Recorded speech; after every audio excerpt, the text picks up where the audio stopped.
السلام علیکم ورحمۃ اللہ وبرکاتہ۔ میرے پیارے بچوں، کیسے ہیں آپ؟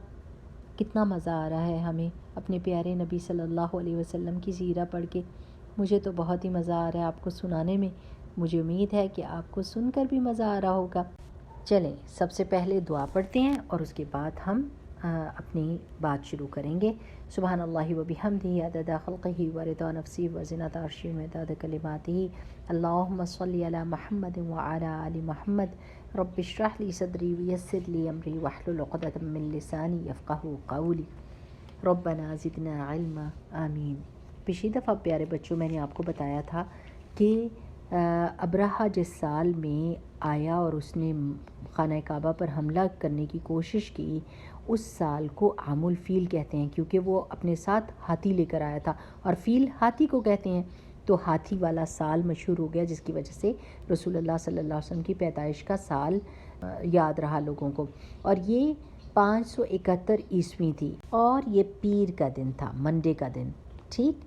اچھا، جب رسول اللہ صلی اللہ علیہ وسلم پیدا ہوئے تو رسول اللہ صلی اللہ علیہ وسلم کی والدہ نے خواب میں دیکھا کہ ان کے جسم سے ایک نور نکلا ہے، جس سے ملک شام کے محل روشن ہو گئے ہیں۔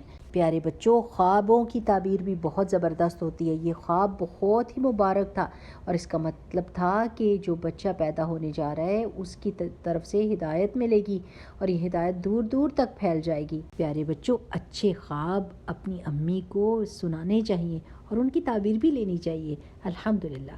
اچھا، اب کیا ہوا؟ جب رسول اللہ صلی اللہ علیہ وسلم پیدا ہو گئے تو آپ کی والدہ نے آپ کے دادا کو پیغام پہنچایا، اور وہ خوشیوں کے ساتھ آئے، محمد صلی اللہ علیہ وسلم کو ہاتھ میں اٹھایا، کعبہ کی طرف لے کر گئے، اور وہاں جا کر اللہ کا شکر ادا کیا، اور آپ صلی اللہ علیہ وسلم کا نام محمد رکھا۔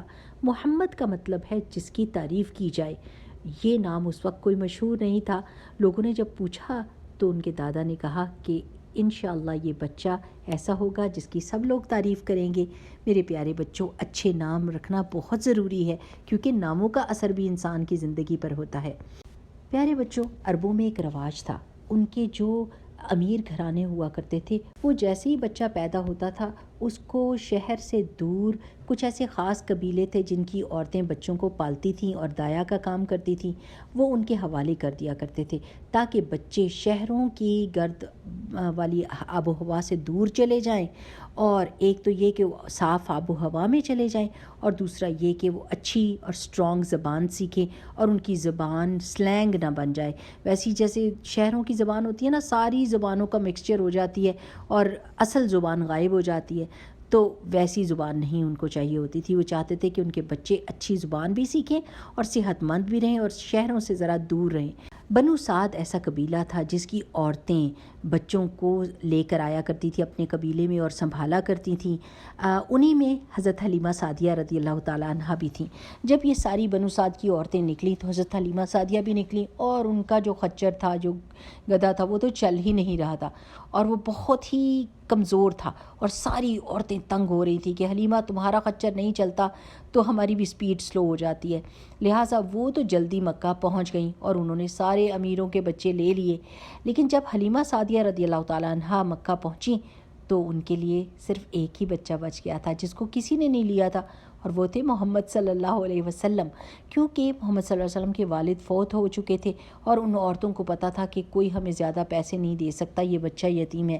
لیکن حلیمہ سعدیہ کے ہسبینڈ نے کہا کہ حلیمہ آپ اس بچے کو لے لیجئے، اور حلیمہ سعدیہ رضی اللہ تعالیٰ عنہا نے ان کو جیسے ہی گود میں لیا تو انہوں نے خود اپنی زبان سے بتاتی ہیں کہ میں نے اپنی زندگی بدلتے ہوئے دیکھی، اور واپسی کے سفر میں ہی سارا کچھ پتہ چل گیا کہ خچر جو تھا وہ اتنا تیز چل رہا تھا ان کا، اور باقی ساری عورتیں کہہ رہی تھیں ہیں یہ حلیمہ کے خچر کو ہوا کیا، یہ اتنا تیز کیسے چلنے لگ گیا۔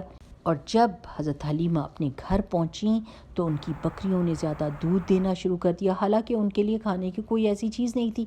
تو حلیمہ سعدیہ کے ہسبینڈ نے کہا کہ حلیمہ یہ بچہ بہت مبارک لگتا ہے۔